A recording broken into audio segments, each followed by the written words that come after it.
So thank you all. You should have got your notice. And so just say one more time that this is our Netsch Lecture, the CDF redesign showcase, where we will be seeing the presentations from the Illinois Institute of Technology students about how they envision the park that should replace the confined disposal facility on the lakefront.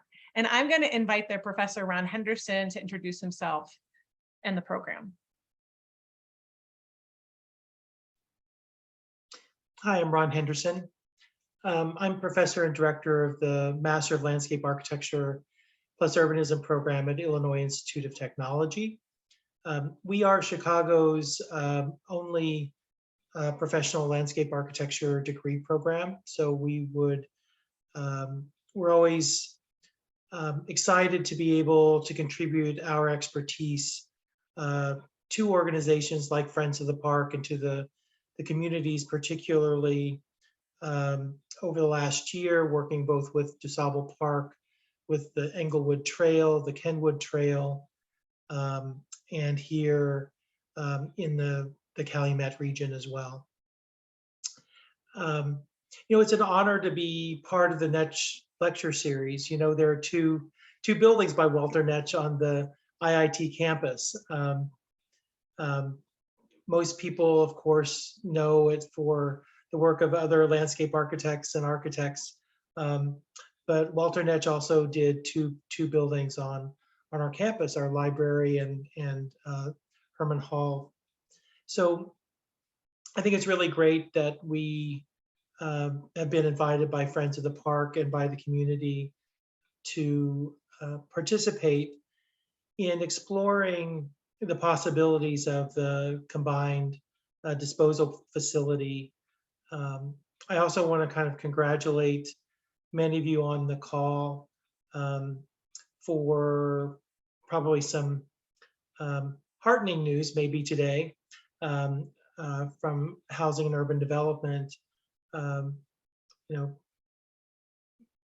really recognizing the environmental justice issues that we are also exploring in our work. It's very rewarding for us to be a part of this. So again, I want to thank everyone for inviting us.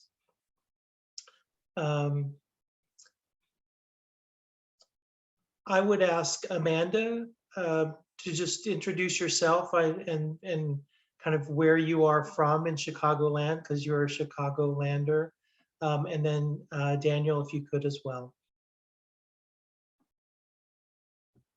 Hi, I'm Amanda. I'm from Niles, Illinois, so not quite Chicago, but when people ask, they don't know what Niles is. So I just graduated with my bachelor's in architecture from IIT. And this summer, I just jumped right into the master's of landscape. I'm also going to be starting as an intern at the Chicago Department of Development and Planning. And yeah, that's pretty much me.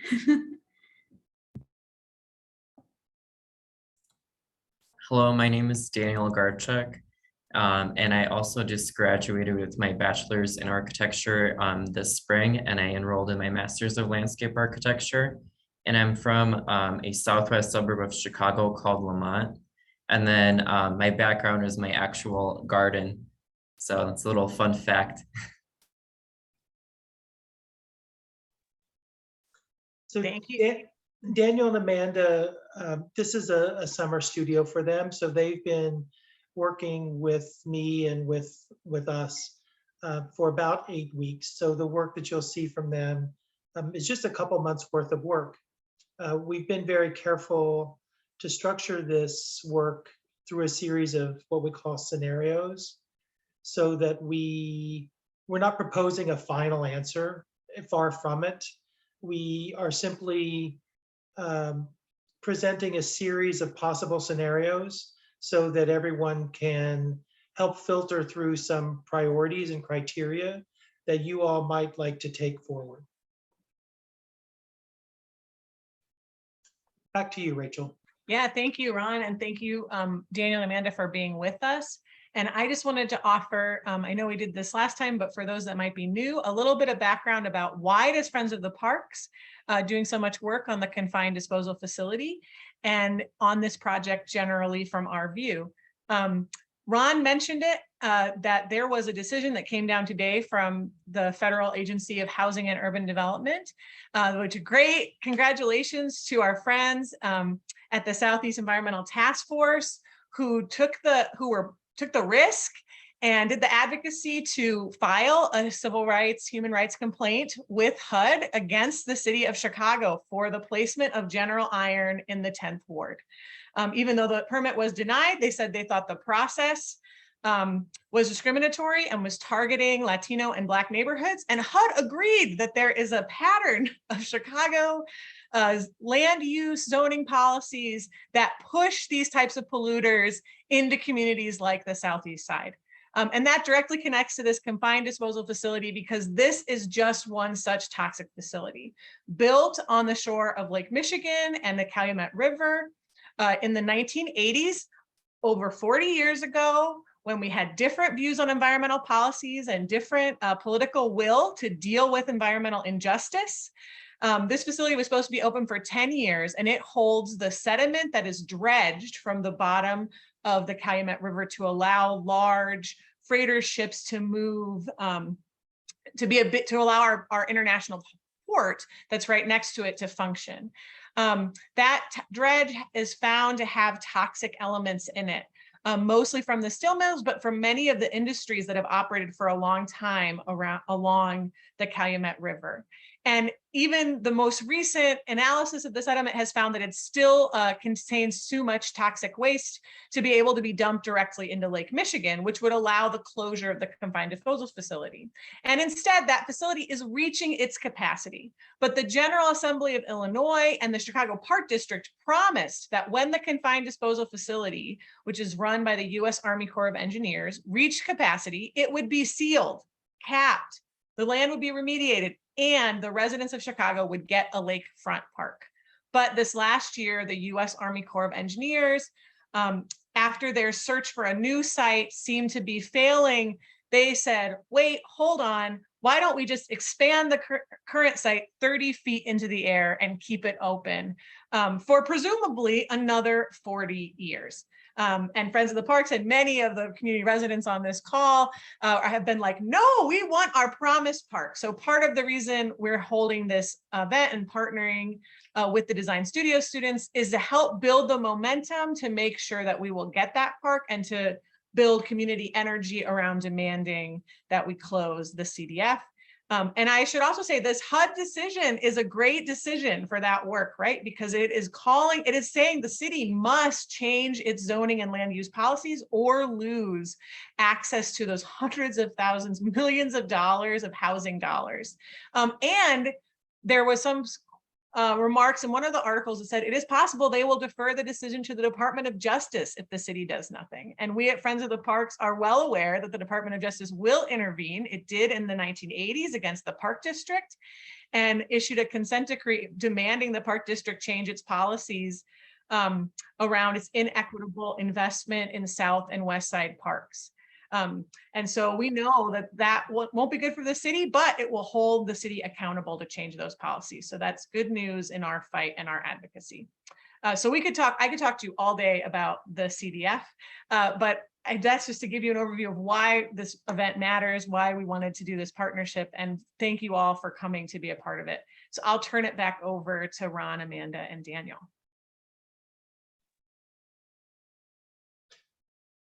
Great, thanks, Rachel.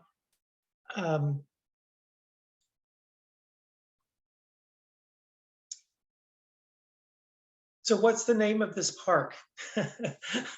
maybe at the end of the day we can, at the end of the presentation, we can have another round of explorations of what some possible names for the park, because CDF Park just doesn't have a beautiful ring to it. We did do this at the workshop earlier a couple weeks ago, and there were some really good suggestions. So I look forward to hearing some more ideas. Next slide. So this is the location of the current CDF. You can see the Calumet River meeting Lake Michigan. We're south of Steelworkers Park, on the opposite bank of on the south bank of the Calumet River, and just north of Calumet Park. Next slide. I'm a landscape architect, so first to the land. Next slide. The pre-industrial site of what is now the CDF was the mouth of the Calumet River. It was a changeable shoreline of shifting sediments at the confluence of a slow-moving river and a dynamic lake. Next slide. If you wanted to get a sense of what that might have been like, or even the Chicago River downtown, really strongly suggest that you visit Illinois Beach State Park, where the Dead River slowly flows into Lake Michigan. This would be the most close parallel with what that native landscape would have looked like. So you see it's sandy soils, a little bit of a kind of marram grass, sandy dune landscape with a few cottonwoods. And then the further you are from the lake, because this is looking west, you can begin to see thickets and woodlands on the deeper away from the shoreline. Next slide. Some of those landscapes look like this. We have wet prairies, we have wetlands, bogs, pannes, ferns, and fens and marshes, and of course the dunes. Next slide. By 1870, the area began to be industrialized, including with some steel mills, foundries, meat packing, glue and cornstarch factories. You can see that the future CDF is still several hundred feet offshore. Next slide. Amanda and Daniel did some very interesting archival research and found, among other things, this slide of the Calumet River, or this photograph of the Calumet River from the 1870s. You can see the beginning of industrialization, and we can celebrate that. But we also see kind of the beginning of environmental degradation. So we know that there's a complex set of issues here around human enterprise and health and justice and environmental degradation. So it's a really complex site. It's really great to find some of these archival documents. Next slide. The Iroquois Iron Company, established on the south bank of the Calumet River in the mid-1880s. And you can see it begins to structure more carefully the south bank of the Calumet River. Next slide. And industrialization really does begin to make a strong imprint on the site. Next slide.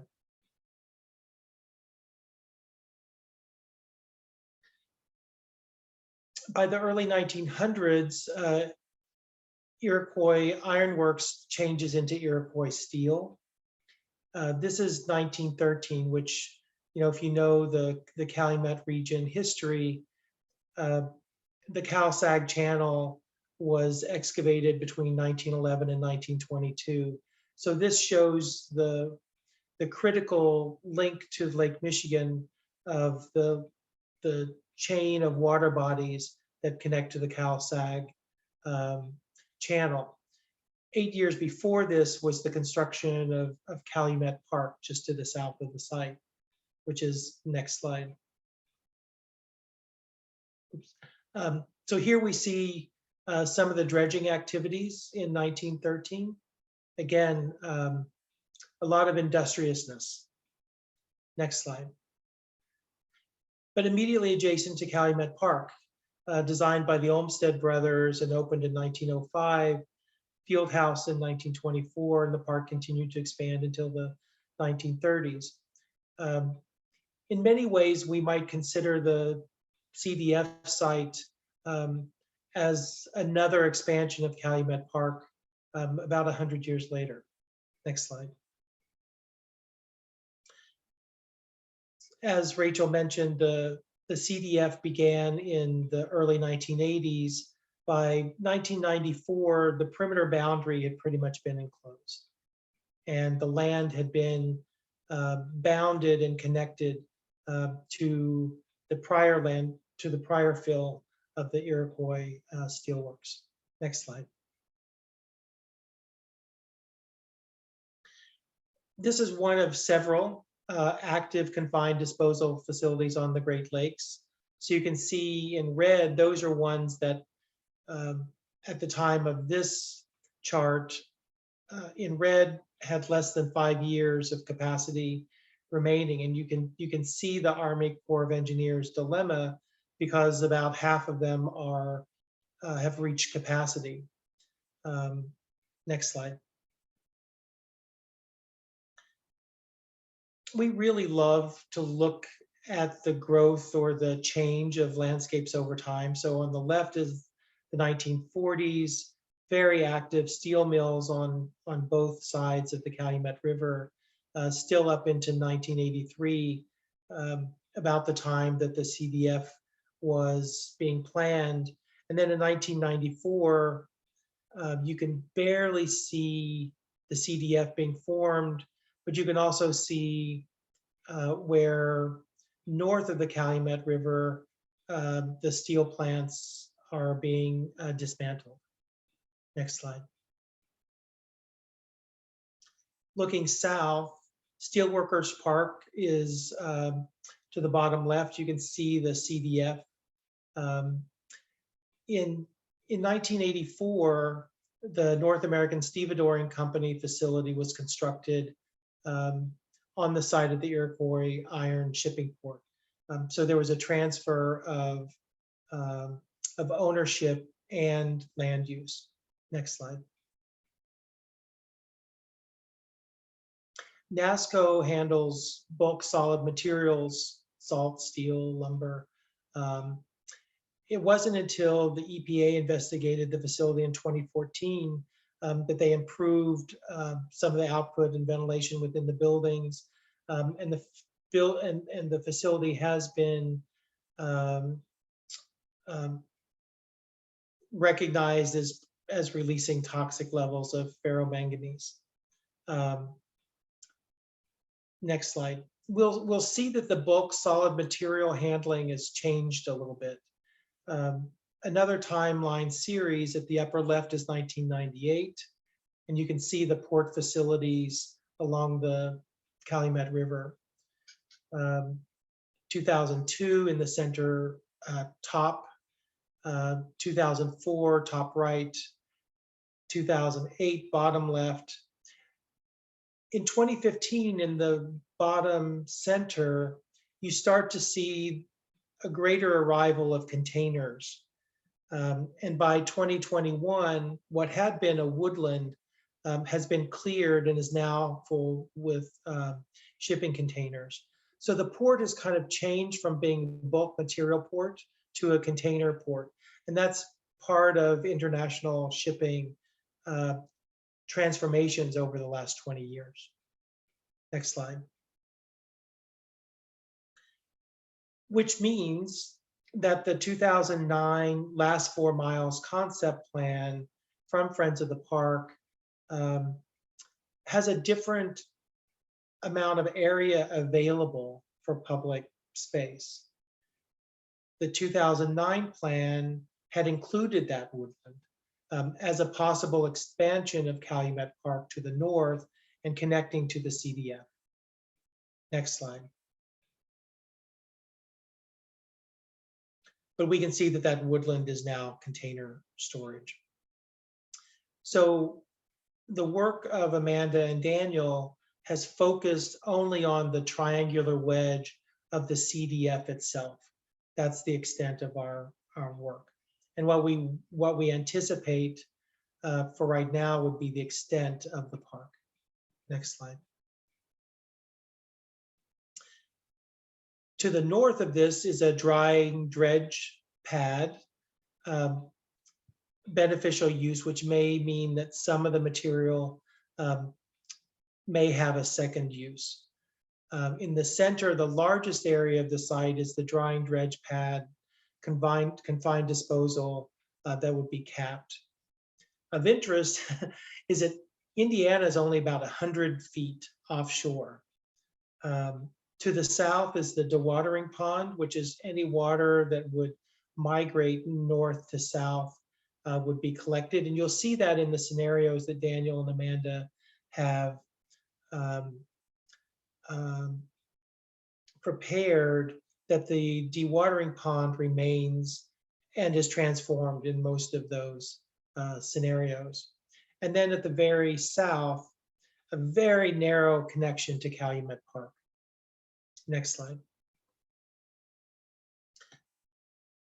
As a sense of scale, there's about 1,200 linear feet of shoreline along the Calumet River and about 2,800 feet, or about half a mile, of shoreline along Lake Michigan. If you were to walk from Calumet Park entry into the CDF up to the northeast point where the Calumet River meets Lake Michigan, if you were to walk that 2,800 feet, that would take most of us somewhere between 10 and 15 minutes. So if you're to walk up there and come back, that's a 20 to 30-minute walk. Next slide.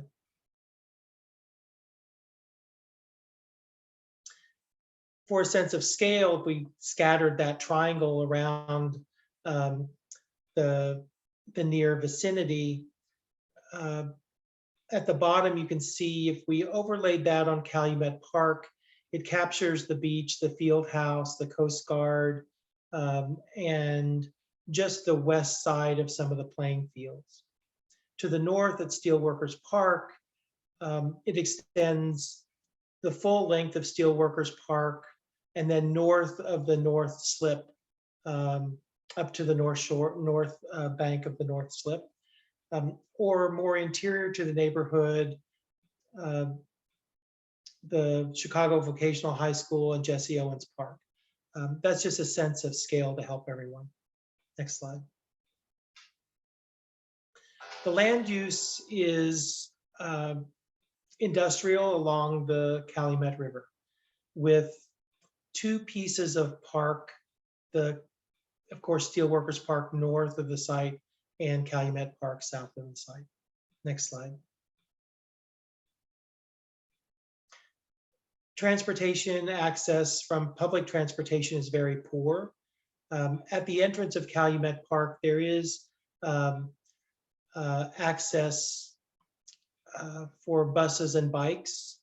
So, it's not inaccessible, but I think the majority of people that do come to Calumet Park are probably arriving by automobile. Next slide. And then just a sense of the neighborhood. It's predominantly Latino with a very healthy mix of age ranges. Next slide.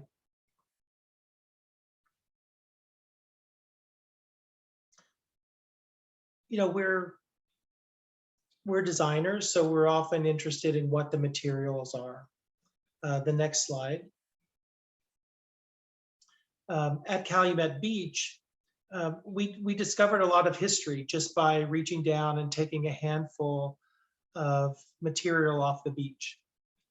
Things that we would expect, granitic pebbles and sand. That's the glacial landscape, the indigenous glacial landscape. But of course, we also found both quagga and zebra mussel shells, as well as industrial slag. This also tells the story of this complex relationship of degraded natural ecosystems, but still a very rich and dynamic lake and geology, a mix of both indigenous and invasive materials. Next slide. Slag, of course, is a byproduct of converting iron to steel. It's all of the Calumet region is shall we say, rich in slag. Next slide. We also wanted to share a few precedents, examples, so that we could have those as kind of background knowledge of similar kinds of places. So we have 4 native ecosystems, 4 nature-intensive parks, 4 human-intensive parks. And then from the workshop, we had quite a long discussion about Promontory Point Park. So we've added that since the workshop. Next slide. Native ecosystems would be places like Pinhook Bog. You'll see a bog from Amanda here pretty soon. Orland Grassland, which is a constructed grassland in Orland that's now about 10 or 12 years old. Incredibly rich. I think it's several times larger than our site. As I mentioned earlier, Illinois Beach State Park, and then Great Marsh, which I think has been a great success, recent success story in and around the Calumet. Next slide. Some nature-intensive parks, Olympia Fields, shown here is the colonnade that wraps a water retention basin. Northerly Island, Steelworkers Park, of course, which has an overlay of a sculpture park and a kind of display of industrial relics integrated with a prairie kind of grassland. And then a funny example from the Netherlands, which is a Scheldt, which has these linear graphic stripes, which are different colors of mussel shells or seashells. Some ground nesting birds like the dark bands and some ground nesting birds like the light bands. So as graphically rich as this is, it's actually calibrated to ground nesting bird habitat. Next slide. More human intensive parks, Milton Lee Olive Park in downtown Chicago, the Philadelphia Navy Yard, a national example, and then 2 more back in Chicago, Lincoln Park Nature Center, and I think one of many of our favorite parks in Chicago, Palmisano Park, which is also a post-industrial site. Next slide. And then, of course, Promontory Point. Like our CDF site, Promontory Point is a cul-de-sac park. There's kind of one way in and out from the neighborhood, unless you're on the Lakeshore Trail. But for example, those of you who know this well, it's 12 acres and the CDF is 42 acres. So the CDF is a little over 3 times the size of Promontory Point. Next slide.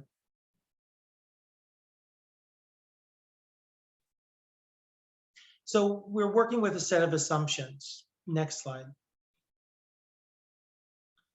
First is that we're really assuming that there's no new connection to the north of the site. The existing access would be in orange, coming along Lakeshore Drive, and then crossing the Ewing Avenue Bridge, and then making your way to the northwest entry of Calumet Park, running along the north edge of Calumet Park to the boat ramps, and then coming into the CDF park from the south. A possible option would be a rails to trails kind of process, using the rail lines just to the east of Lakeshore Drive, going across and reusing the lift bridge across the Calumet River. I'm thinking of the Marsupial Bridge in Milwaukee, those of you who know that, at Swing Park, where you could kind of hang a pedestrian path underneath the bridge, even if it stays up. Following a rail line into Calumet Park and then coming around to the south. one question we have is whether or not Kreider Avenue, which goes through the port, if that remains a public street. And then lastly, in green, of course, the construction of a new pedestrian and cycle bridge at the mouth of the Calumet River. Next slide. The primary connection, we assume, though, will be from Calumet Park. And so shown here, we're standing at the very northeast corner of Calumet Park along the lake to the right, and you can see the rise of the land of the dredge hill at the CDF. So that dashed white line more or less indicates the very narrow, tenuous area that's available to link the CDF to Calumet Park. You know, it's maybe 15 or 20 feet wide at the most. Next slide. So those are two assumptions. Next slide. We're assuming that no structures, you know, significant foundations would be built on the site. That's because of the remediation cap on the landfill. Next slide. From the workshop, we threw out the idea of too high intensity of programming. You know, this is not a place that will have Beyonce come and give a concert. Next slide. The site will be capped at the current dredge capacity. That's a very strong assumption. In fact, you know, that's what we're advocating, is that this is the final elevation of the dredge. Any new material will be just clean fill and soil added to shape the topography or to build soil mass to support plants. Next slide. And then the site is limited, as we said, to the current CDF boundary. Next slide. So this is the current CDF boundary. Next slide. Daniel and Amanda will share 3 scenarios each, is what we've asked them to work on. What we'd like to do, Rachel, I don't know if you want to give instructions to the participants from here, but we're going to be asking to have a very limited discussion after Daniel presents his 3 scenarios, a very limited discussion after Amanda presents her 3 scenarios, and then a longer, more robust discussion after we've seen all 6 scenarios. Yeah, I think that covers it, Ron. That's what was going to be our advice to you all, is so you can put notes in the chat of questions you have, and we'll take some initial comments, and we'll try to keep that to no more than 5 or max 10 minutes, so that we can be sure we get to hear and see all that Amanda has brought as well.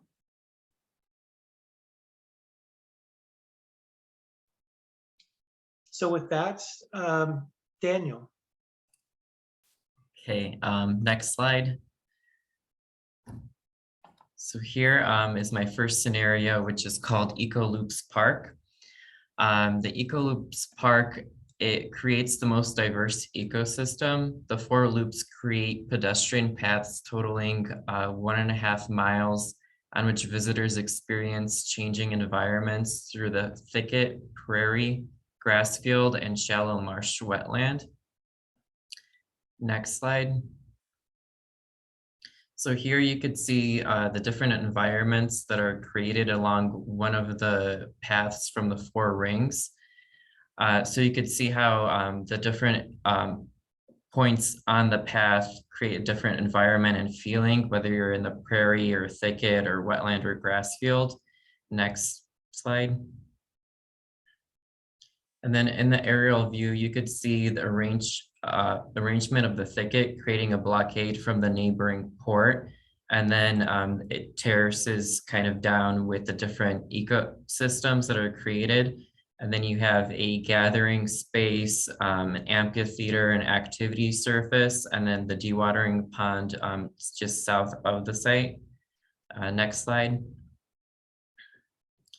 Here is a perspective that where you could see the amphitheater tucked into the thicket and how the different parts of the landscape will be used. Next slide. And then here is my second scenario, which is Grasslands Park. It constructs an experientially rich ADA accessible trail that meanders and gently slopes over hills and valleys, leading to a lookout summit, sledding and kite hill, trail bridge, and a gathering space overlooking the lake's edge. Next slide. Cutting the east and west section, you can see the scenario requires a lot more clean fill to be imported to create different hills, where the toppest point would be used as a kite hill, and then during the summer it would be used as a sledding hill. Next slide. In the aerial, you could see how the trail moves through the park, leaving an open view of the neighboring site's helicopter landing pad between the grooves of trees. And then on the next slide, you could see a winter perspective of the sledding hill. And then on the next slide, you could see a summer perspective of the kite hill and how other users occupy the space.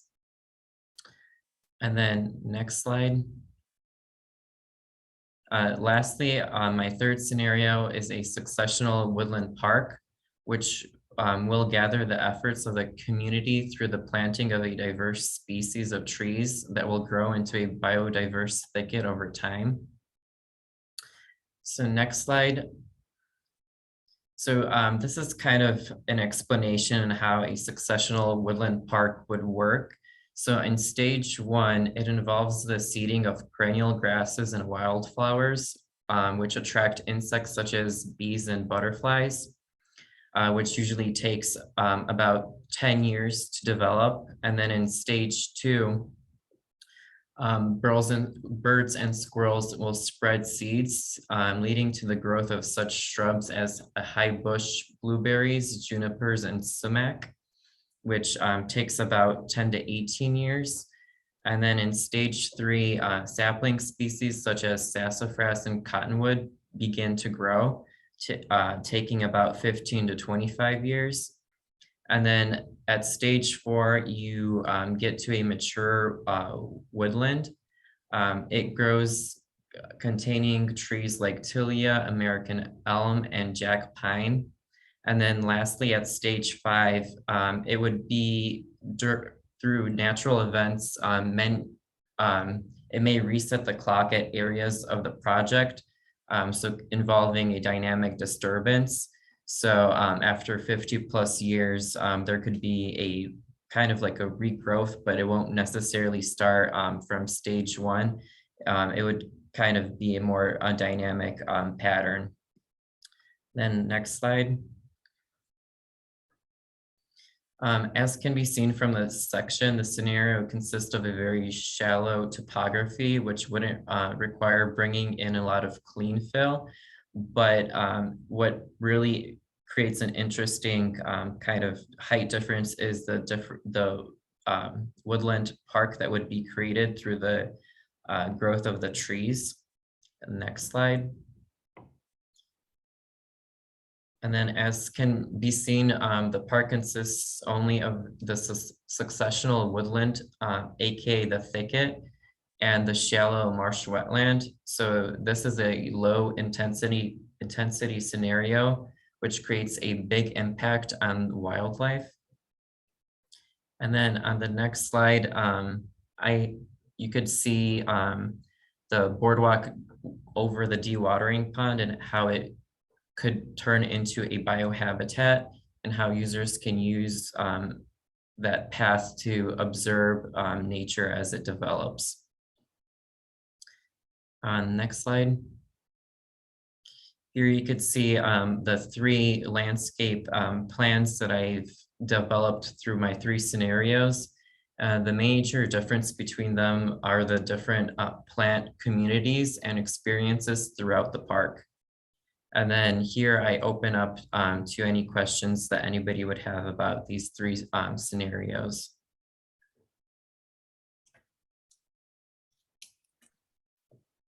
Thank you so much, Daniel. So I invite folks, you can raise your hand, you could write in the chat, you can unmute yourself if you have a question. Hi, it's Ron. Can I just jump in with one thing? When we were talking about the cul-de-sac question, I think Daniel's Echo Loops Park is a very clear example of how you could enter the park from the south. You could go to the first loop and turn around and come back. You could go to the second loop, the third loop, or the fourth loop. So I know just one of the things that the Echo Loops and the Grassland Park both do for me is they provide options for how deep and how far you want to walk into the park.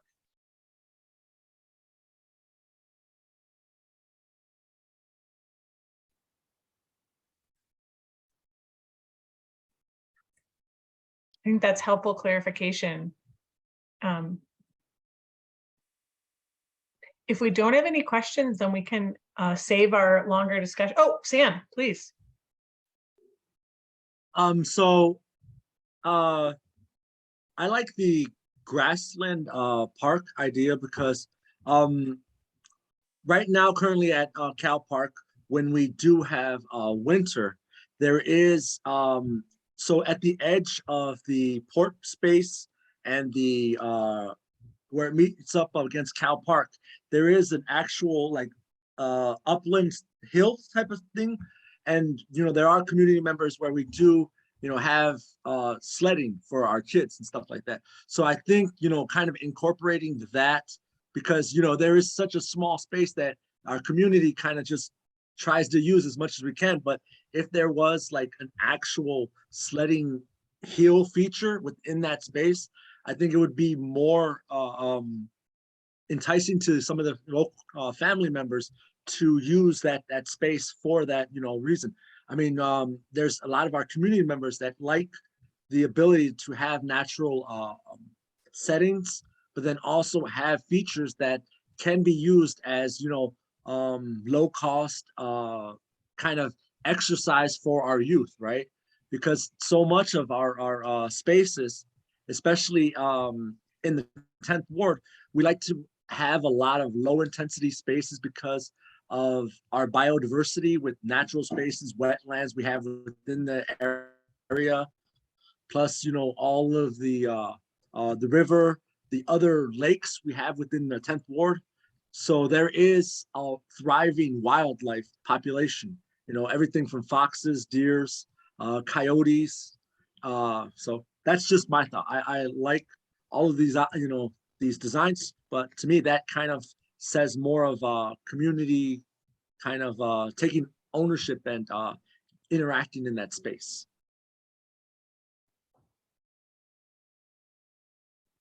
Yeah, so that was kind of the main idea that I was going for. And I know the suburb that I'm from, there's a lot of hills. So it's very easy to find some activity, somewhere to go for the winter. So I thought maybe that was something that it was lacking the community, because we saw that there was a lot of kind of like baseball fields and soccer fields. And so I wanted to create something that the community didn't have at Calumet Park.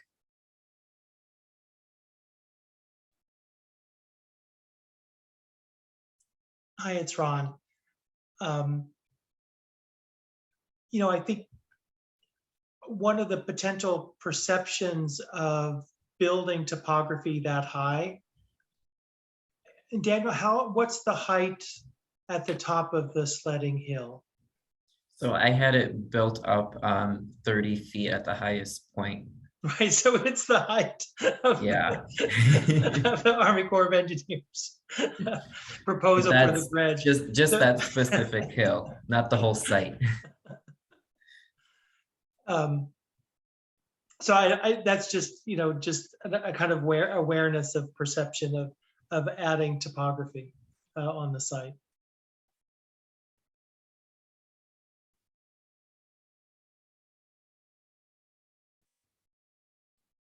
I'll give another second if anyone else wants to write a question in the chat or raise your hand or unmute for anything specific to Daniel's before we move on to see the next 3 scenarios. Yes, this is Arnold. Can you hear me? Yes, we can, Arnold. Okay, I'm kind of a stickler for security, and since that's so isolated, I'm concerned about people being able to move in and out securely. I'm talking about the police. And the first 2, the Echo Loops and the Grassland Park, seems to allow for that. There are not a lot of hiding spaces. The Echo Loops on the side, there's some thicket. I'm wondering if those are trees or is that brush? Does it really set up a screen against the industrial activity over there to the west? That's really my question. And the other thing is, I just really want to just say I like the way the loops are integrated. That is really invented. Really makes good use of the space there. So my question is about the thicket. How high is it? Will it actually block the views to the industrial park just to the west? So for the Eco Loops park, so it would create, it would be a larger thicket, so it would block the neighboring port. For the Grasslands Park, it would just be sort of like a row of trees, which would not so much create a blockage, only kind of filter through just light. And then the successional woodland park, it would have a woodland-like aspect to it, so it would be a lot thicker and just create a larger kind of like a woodland. Thank you. That's excellent. And Daniel, there's a question in the chat about, could you point out to us changes that you made between the presentation you offered at the end of June and what you offered today? So the changes I did alter, we had a big concern about kind of building on top of the lake and how the rising levels could kind of break the infrastructure and damage it. So I try to keep everything on top of the site on land instead of bringing it over the water. I do have points where you are on the water's edge. And then, so the last park that I had, the successional woodland, I more so just had everything was going to be like trees were going to be purchased and planted, but with it being something more as a successional woodland plant, so people would start planting from seeds, and then over time it would kind of turn into a process where the birds and then squirrels would bring in different seeds, and it would start developing kind of as a untouched land, but the community members would still maintain it, and it just wouldn't be something that you buy and then you just plant and then you forget about it. It would be more so involving the community, learning about the biodiversity of the different tree species, and then just the different insects and animals it brings to the park.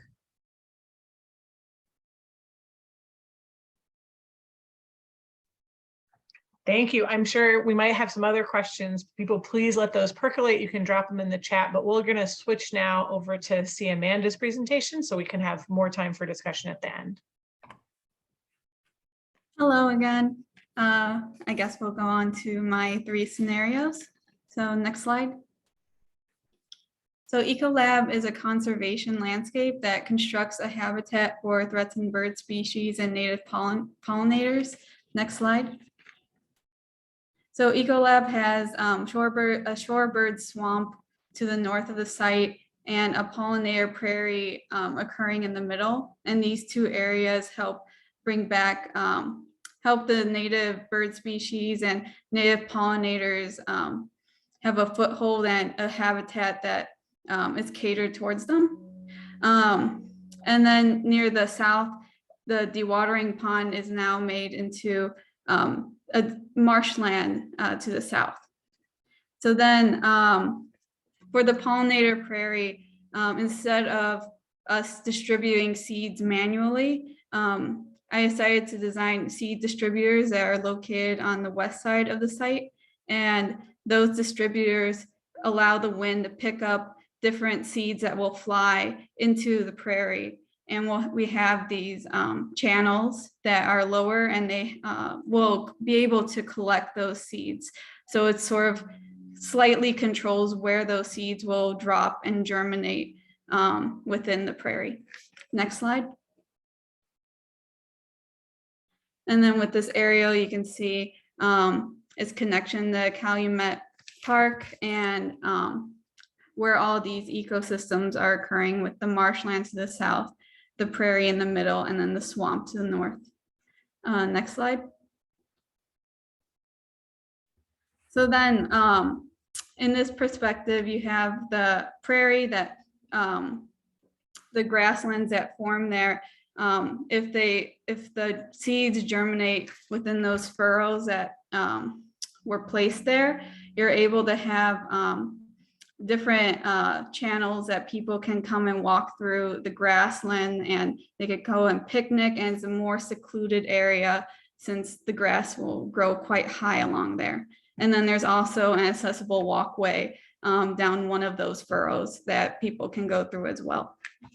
Next slide. So then in the sections that you can see that near the pond itself, the swamp, is where the slag is located, because I want to reuse some of the slag that is found within the area. And slag can be used as, it can be used for erosion control. So then using it around the swamp area will make sure that everything stays put. Next slide. As far as ecological zones, the types of plantings that would most likely occur here would be cottonwood and swamp white oak as far as trees. And then within the prairie itself, you'll have little blue stem, prairie dropseed, and switchgrass. And with shrubs being buttonbush, blueberry, and raspberry, and herbaceous plants such as skunk cabbage and blue flag iris. Next slide.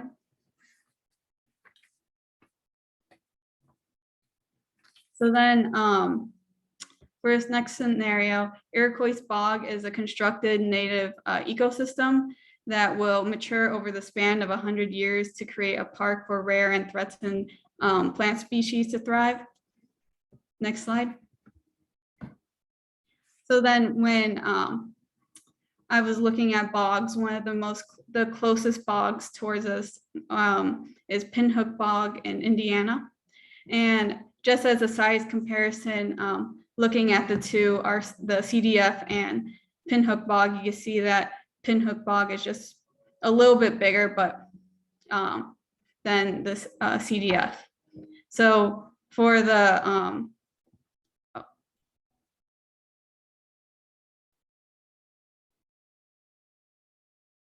we're not there yet.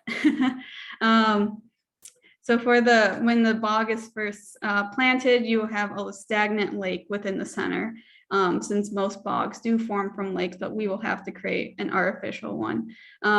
And sphagnum moss will be imported to help start the bog to form. And eventually, naturally, it will expand on its own. And for this, so for the bog to keep forming, we only would have access to the south part of the site, so the bog can settle. And eventually, next slide. Eventually, within 20 years, you can start expanding out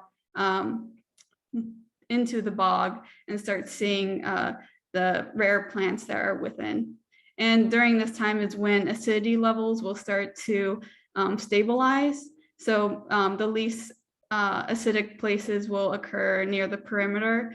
And as you get closer to that stagnant lake that is now shrinking, since the bog is now starting to form on its own, the acidity levels will be higher within the center. Next slide.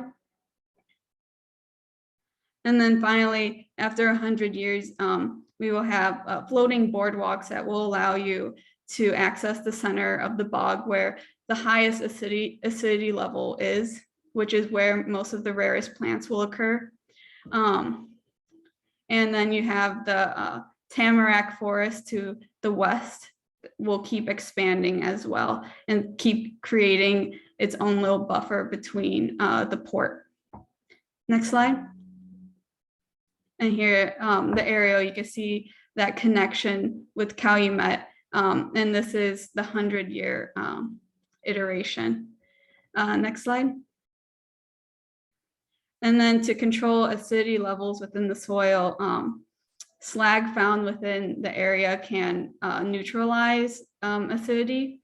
So if you put slag within the soil in one area, it will be lower than, say, the middle. So most of the slag within that I'll be using within this would be located around the perimeter, keeping that acidity level lower, so then you can control what plants grow where. Next slide. And then here is a bit of a preview of what those plants would be, depending on their acidity level, with the more common plants being within the acidity 6, which are blueberries, ferns, iris. The rarer plants being sedges and slipper orchids, and then the most rare with the highest acidity being sundew, sphagnum moss, and pitcher plants. Next slide. And then here's a view of what those overlooks would be like. You would actually be able to get up close to see what type, those rare plants, and actually see the center of the bog itself. Next slide. So after the comments from our last meeting, one of the few concerns were about jobs within the community and it keeping industry alive. Well, here, this is my take on the discussion that we had, and it is the Calumet Tree Farm, which is would be a green industry park that grows trees for reforesting existing parks and parkways within the community and create managed forests for people to go and explore. So next slide. So then the forest will occur the majority of the north part of the site, and you have wide streets that would accommodate those large trucks and vehicles that would go through the park, but those vehicles would not be there a lot. Mostly the harvesting for those trees will not happen very often, depending on when you plant them and how you plant them. Most likely when you plant these trees, it will be a few at a time. You're not going to plant them all at once. So the harvesting will only occur in certain portions of the site. So the site will never be completely bare from this harvesting. And since those trucks will not be coming through that often, those wide streets can be used for pedestrians and for near the south end of the site to try to activate some of that, the corner of Calumet that could become a farmer's market. Since those streets are so wide, it can accommodate the booths for people to come and park and shop there as well. And then within the forest, you have different council rings where you can congregate and have cookouts or any events that you would like. And just to get a sense of the amount of trees that are currently on the site, if you let 1,800 trees grow to 10 years old, you're able to capture 99 tons of CO2. Or when you harvest all those trees, that roughly comes to an amount of 675,000 barbecues that you can use from the wood. Next slide. And then that connection to Calumet, where you have the farmers market occurring on the south end. So people, it's an easy access for people who want to bring their cars, or for people to unload the farmers, the produce that they'll be using. Next slide. And the forest itself would be quite dense. That is the whole goal of trying to keep the everything quite dense itself. And this is, everything will also be the really flat for the logging to continue on very smoothly. Next slide. And then as far as the ecology itself, I chose for the first plantings. Now you can choose what type of trees you would like later on, but for the first round, I chose tamarack. They are pretty good for using for outdoor use. And that is like, the tamarack are the main plantings that are planned. As far as the forest floor, that's more for species that spread a lot. The ones that sometimes you might have invasive species come in with native species. It's more for the high spreading species to take over the forest floor. So some of that that includes native species like canary grass and thistle, but then you'll have probably invasive species, which we've seen on our site visit in Calumet, such as tree of heaven, and sometimes you'll even see mulberry. Next slide. And then here's a view of what the farmers market would be like along the Michigan Lake Shore, and that access will be connected directly to Calumet Park. Next slide. And here are all three of the scenarios together, with Ecolab focusing on shorebird and pollinator restoration, and the Iroquois bog being bringing back a rare native ecosystem that we don't see that often anymore. And then the Calumet Tree Farm being a new green industry that can be brought to the community. And yeah, that concludes my presentation. I guess we're open for questions. Yes, thank you, Amanda. And there was one question in the chat, which was asked and answered, which was, would the bog support wildlife like fish and waterfowl? And the answer was yes, reptile, fish, waterfowl would all be supported by the bog. But open it up. Are there other initial questions for Amanda? You can drop it in the chat, raise your hand, unmute.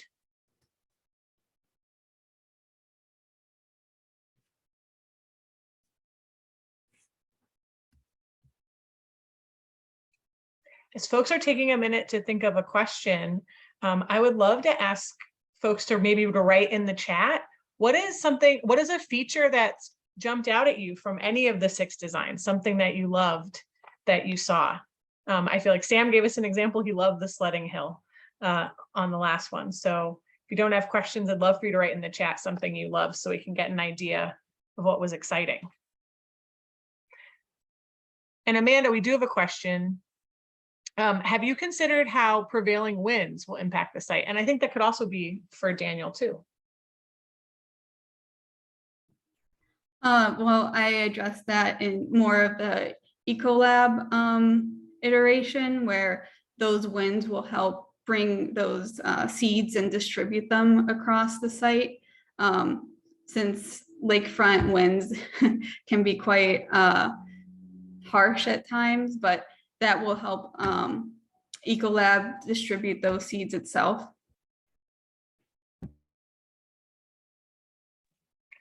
Amanda, do you have any insight on who or how the community could own or create the business for tree harvesting?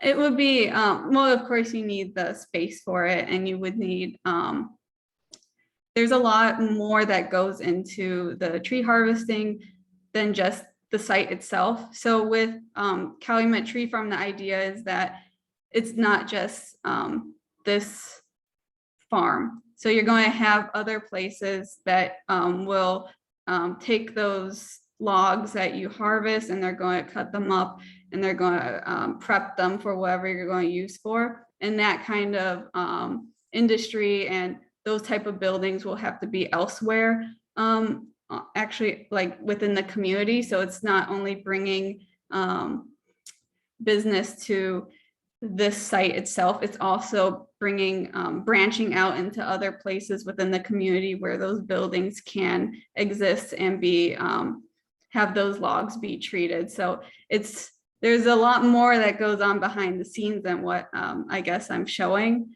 but yeah. Hi, and Sean. I could probably add a little bit more to that, which would be, I think, some of the examples of the urban farms would serve as a kind of model, except with tree agriculture. It may, it's going to be a longer term process. I think part of the tree farm could be used for harvesting and making wood. I think part of the tree farm could be used as a plant nursery where trees could be transplanted from the tree farm into the neighborhood parks or parkways. I think they could also be tree farms or tree species such as maybe some of the hickories or black walnuts or other species that might be able to have some protection and be able to thrive, where the fruit and nuts could also be harvested. Of course, for that, we want to be really careful to monitor the soil quality before we would open that up to harvesting for food, which is one of the things I think we talked about at the workshop a few weeks ago. Is it's a little dicey to assume we might be growing too much food on the CDF site, because community farms were one of the scenarios that we didn't really develop, I think in part because of maybe just concerns about the soil quality. Amanda, one of the other questions kind of building off this before I jump to Sam is how might the tree farm attract residents to the site, or is that not an objective with this concept? So really what brings people to the site would be the weekly farmers market and people who want to just go into a place where there's a lot of quietness and trees. It's not meant for very high density. It's meant for really quiet, meandering walking. Since the industry won't be there a lot, it's not going to be there daily, weekly, maybe even monthly. You're not going to see those large trucks there.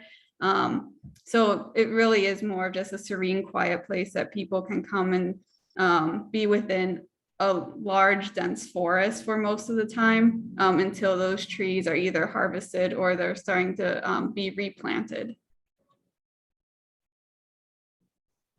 Sam, I'll throw it over to you. Okay, well, first I would like to add to Amanda's answer about how community engagement can happen at that Calumet Tree Farm concept. One of the things is the 10th Ward has a lot of natural parks, wetlands. We did a lot of restorations with Big Marsh, Hegwish Marsh, Indian Creek Ridge. So there is a lot of natural spaces that the community members do like, that we can basically take a walk off the beaten path, and the city and the sounds of the city kind of just melt away because of the biodiversity of these natural parks and these, wetlands and some of the canopies that the tree canopies offer that the wildlife actually, thrives in. So it is kind of a breath of fresh air in a community that's attached to the city that's so fast paced. So we do have kind of a lot of nature and bird watchers and stuff like that within our community. But one thing I would say is to add on to the Calumet Tree Farm, one of the reasons why I was kind of interested on who or how we can get the community to kind of own this business is because we, in the 10th Ward, we have an actual sawmill at the south end of the 10th Ward in the Hegewisch community. It's one of the, I think it's the last, or if not one of the last sawmills in the city of Chicago. So it's right here within that, 10th Ward space. So for us, it's recirculating, creating a recirculating economy that's kind of closed loop if the processing and everything happens within the community. And it's an opportunity for maybe us to try to create a social enterprise where we can kind of take over stewardship and maintaining and figuring out what capacity we can use this tree farm for, because it's not just the harvesting of the wood, but we can probably use it to thrive native species that can be replanted in natural in other natural settings that we have within the wetlands, within Hyde dry, the space that Hyde Lake used to exist. So there are possibilities, and I like that. And I think also I love parks that have low intensity activities at times, because we don't have very many things that we can kind of de-stress in the city of Chicago. Most things cost us money, and in this end of the ward, we really don't have much, right? So having a free nature space to kind of just let most of your worries just melt away with the breeze of the wind is a great advantage. It's kind of an asset at points sometimes. That's it. But thank you. Appreciate all those comments. And while you were talking, we've got some folks who are dropping in the chat what stood out to them from Amanda's designs and also from Daniel's, talking about the ring access and the curved bridge approach over a dewatering pond, and the ability to connect with water, the tree screens, the sledding hill was mentioned again. There's a lot of people just saying they love the Eco Lab from these three designs. I know we just talked a lot about Calumet Tree Farm. So I'd invite others, if you have something you want to drop in the chat that really stood out to you, we'd appreciate that. I guess I would ask those if there are other questions or comments, but my question to those attending, what might be missing? You saw these 6 scenarios. Was there something that you wanted to see that you didn't see? Hi, it's Ron. Michaela, if you advance 2 slides, we will have all 6 of the scenarios on one slide. Great, thank you. Thank you, Ron. That allows us to see. I see Kevin's hand. Hi, I very much like the fact that all of the designs take into account the idea of time and succession. I think that's really, really good. I also appreciate the discipline of staying within that tight little triangle that they've got. But all the time I've been looking at these drawings, I'm looking at that police station identified on the earlier maps to the southwest of the narrowest part of the triangle. Have you at all explored the possibility of incorporating that police station and maybe fire facility? I'm not exactly sure what's going on there, into your space. I'm not asking you to, and therefore having a much easier point of access or points of access into the park and your parks as you think about them and develop them.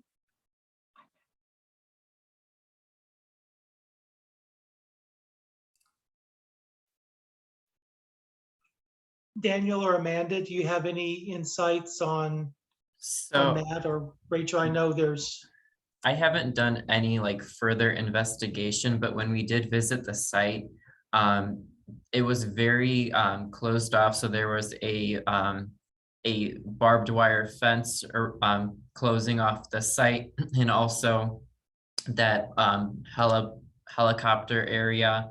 And then there was a lot of security. So to me, it didn't seem like they would be open to or inviting anyone into their space. So I just kind of strayed away from that idea. Yeah, Kevin, that site is one of the helicopter division sites for the city. And as I think we saw in the chat, we understand that that's a Homeland Security site. So we'll let you knock on their door first and see see if we can have some success, because it really is an issue how tenuous this site is tethered to the north edge of Calumet Park.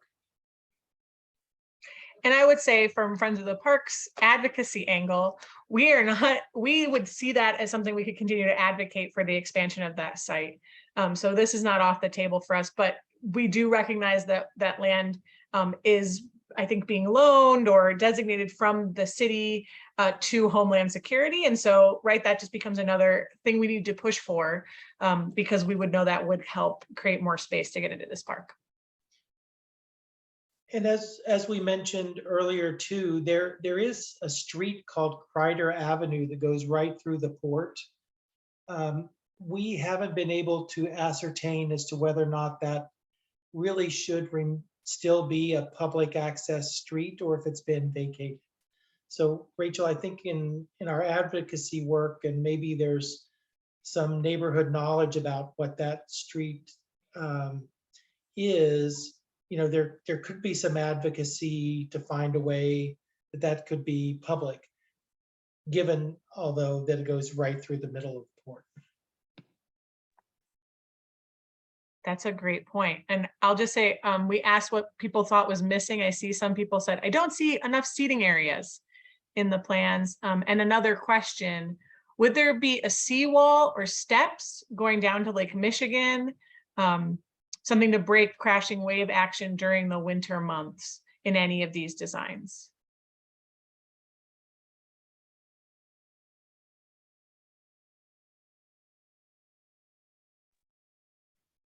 Amanda, Daniel? Well, I think the answer is probably pretty similar to the police station answer. But go ahead, Amanda. Oh, I mean, as far as going down and accessing that water, I try to not make that a feature within the park, just because, with the site being so toxic, the water within the lake right there is not the best either to be touching and putting your hands in it. It's not the best option. And with also with so much boat traffic, I don't want to invite people to actually go within the lake, because that could also cause a problem there.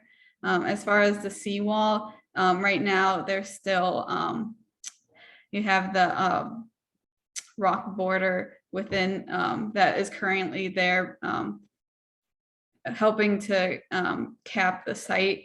I personally just kept it there, just because I didn't really want to change currently what is being held there. In my experience, like I don't know enough to like fully change that side of the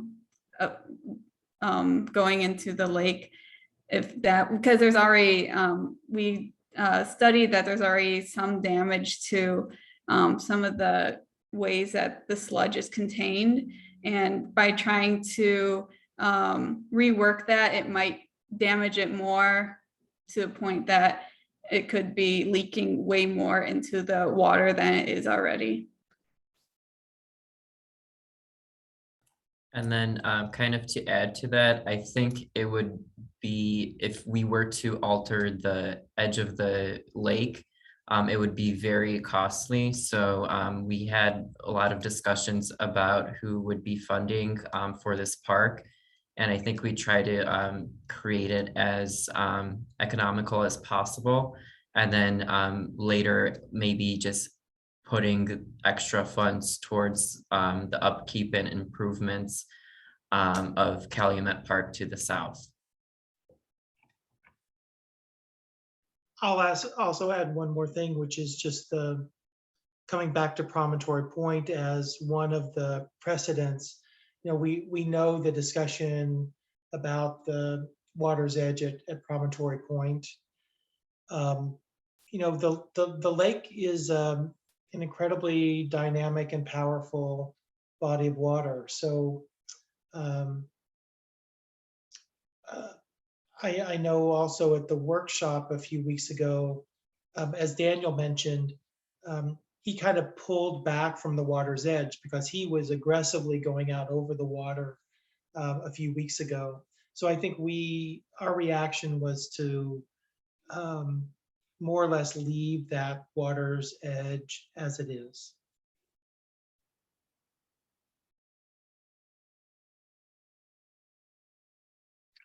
Thank you for that. I think at this point, as we're getting close to that 7:30 time, we have some polls that we wanted to give the group. We've sort of gotten some, I know people are dropping in the chat, oh, I like this, I didn't like that, but we actually want to offer for each of the scenarios for you to rank it on a scale of 1 to 4.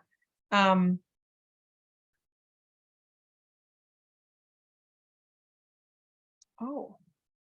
Oh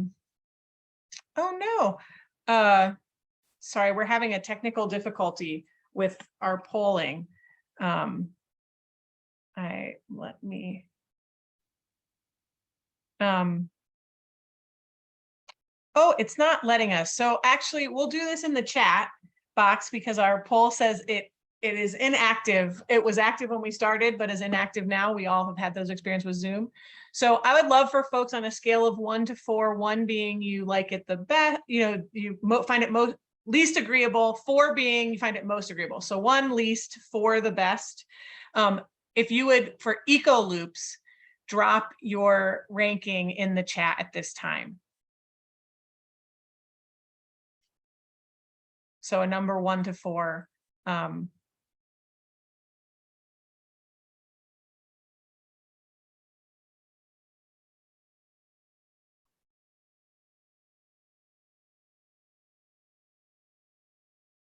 All right, I'm seeing, thank you for folks are dropping in there for eco loops, their rating of 1 to 4.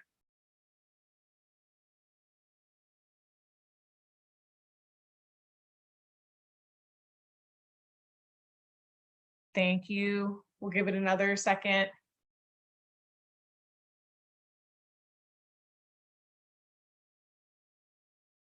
Now, why don't we do on a scale of 1 to 4, and you can finish eco loops, but maybe write it in because we're going to transfer. We're going to do grasslands on a scale of 1 to 4. How pleasing do you find the grassland park?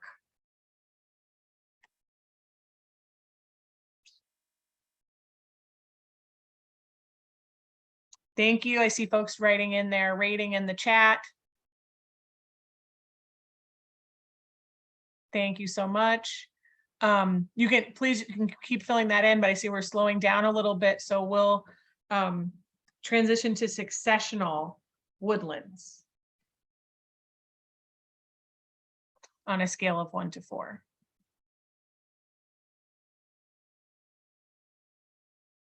And everyone, this just helps us to get an idea of, what a pulse is on each of the different designs.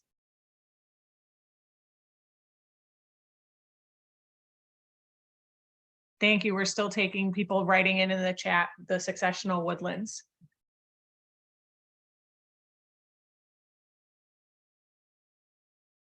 All right, why don't we switch to Eco Lab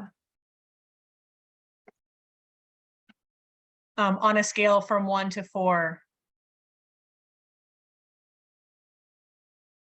Thank you. I see we're writing some answers into the chat. 1, least enjoyable, 4, most.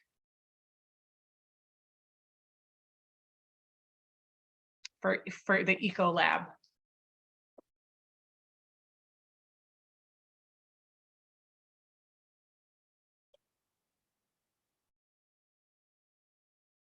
Thank you. So I promised Daniel and Amanda that this would not have any effect on their grades for the studio. So you can all rest assured as you're putting in your ranking, no effect on grades. So let's switch to the Iroquois Bog. If you could let us know on a scale of 1 to 4 in the chat. Thank you. Thank you. I'm seeing lots of. I see that folks are ready now that we've done this almost 6 times. So thank you for your vote. Yes, and I see some folks are like, oh, I didn't get Ecolab. And you can write in the other ones. Just let me know which one it is. So we're doing Iroquois Bog, but if you missed raking one, please just write in its name or the first word and we'll connect it to that. And let's transition to the Calumet Tree Farm on a scale from 1 to 4. How did that resonate with you?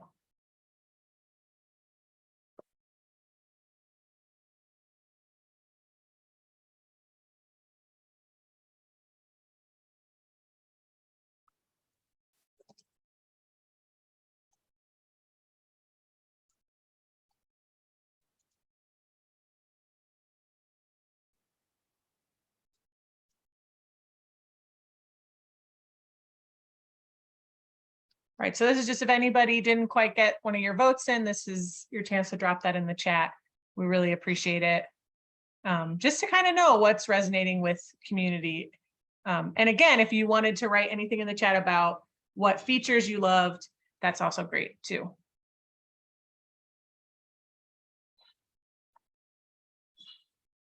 Thank you. I see some folks are still writing in their votes for different options.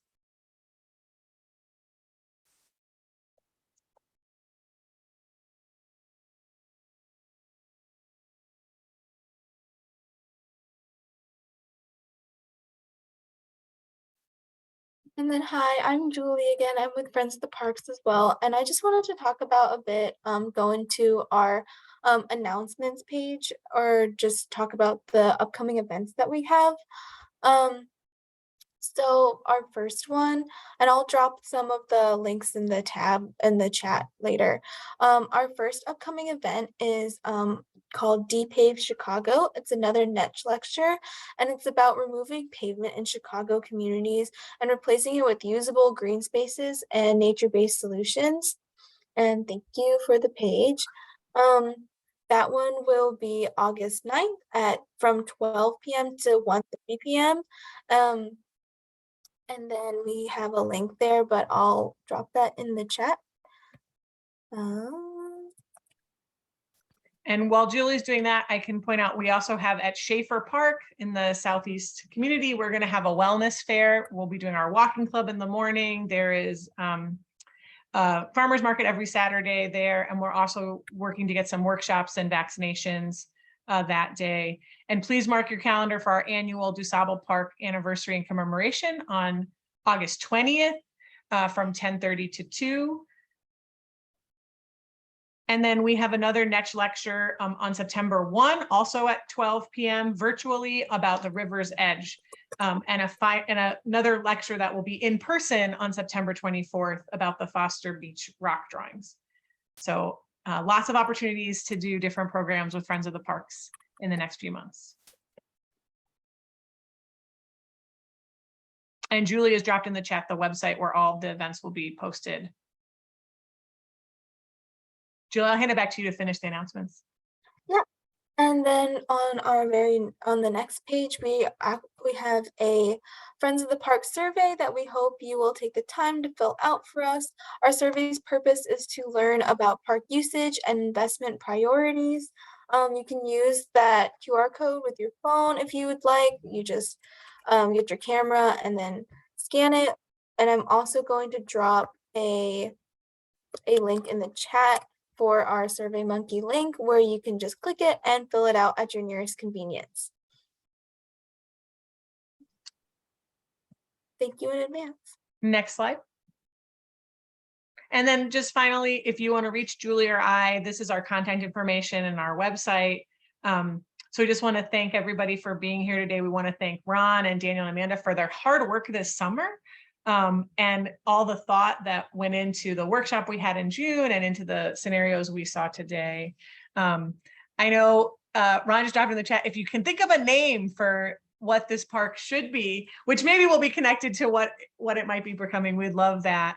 Oh, and there was a quick question about how this is connected to the last 4 miles proposed by Friends of the Parks in 2006. So this land being on the lakefront is a significant piece of our vision of creating a contiguous park system along the lake from Evanston to Indiana. If the CDF does not become a park, then that will be a blockage to that continuous path happening. Even if it's not an actual path, we would like it to be actual continuous parkland to complete Daniel Burnham's vision.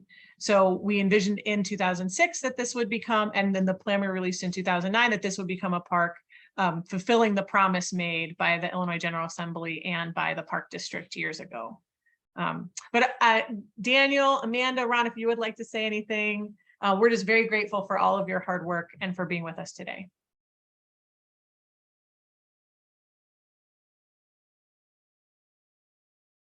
Amanda, Daniel? I just wanted to say that I really enjoyed trying to figure out kind of just design scenarios for the specific neighborhood. And I really enjoyed trying to come up with a solution that will not only impact the community, but also impact the environment. Yeah, I think this was a very unique opportunity, especially for students. So I thank you for welcoming us to your community and letting us come up with different solutions and different ways of thinking for us to move forward with our experience. Thank you so much.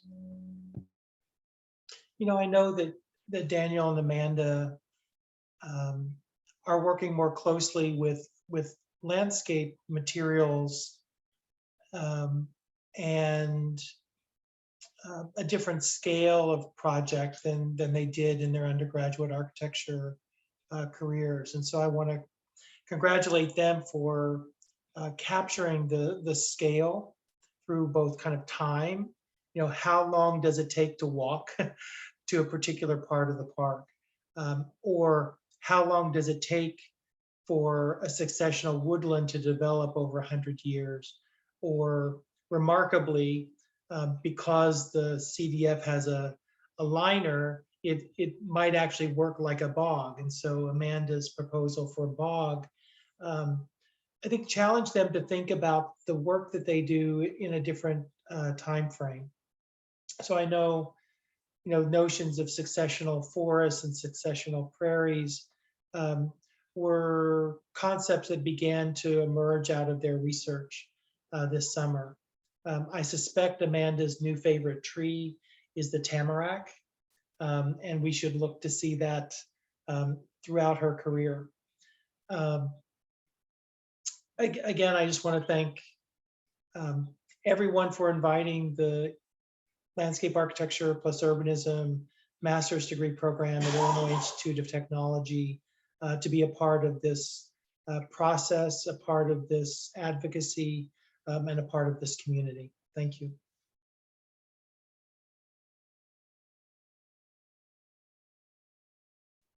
Well, thank you everyone for such a great session today. We don't need to close the room immediately, but this is the end of our event. If you want to share any other thoughts or feedback, we'd welcome that.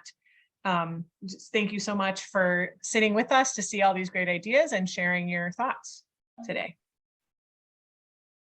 Well, I would like to thank Amanda and Daniel for giving our community some ideas and bright futures to hopefully look for towards the end of the life of the RCDF. And thank you for coming out and experiencing our little neck of the woods. And I hope you have some bright futures ahead of you. And from the concepts you've presented us, I know that you have a wonderful future ahead of you. Thank you very much.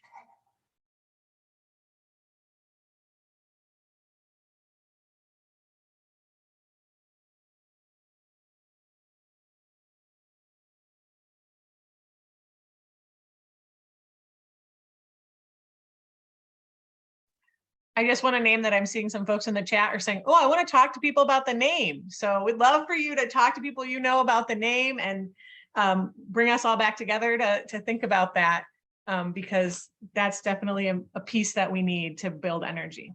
So thanks, everybody. I know that giving part of your evening is a commitment. And so we appreciate you wanting to share your time with us tonight. Thanks, everyone.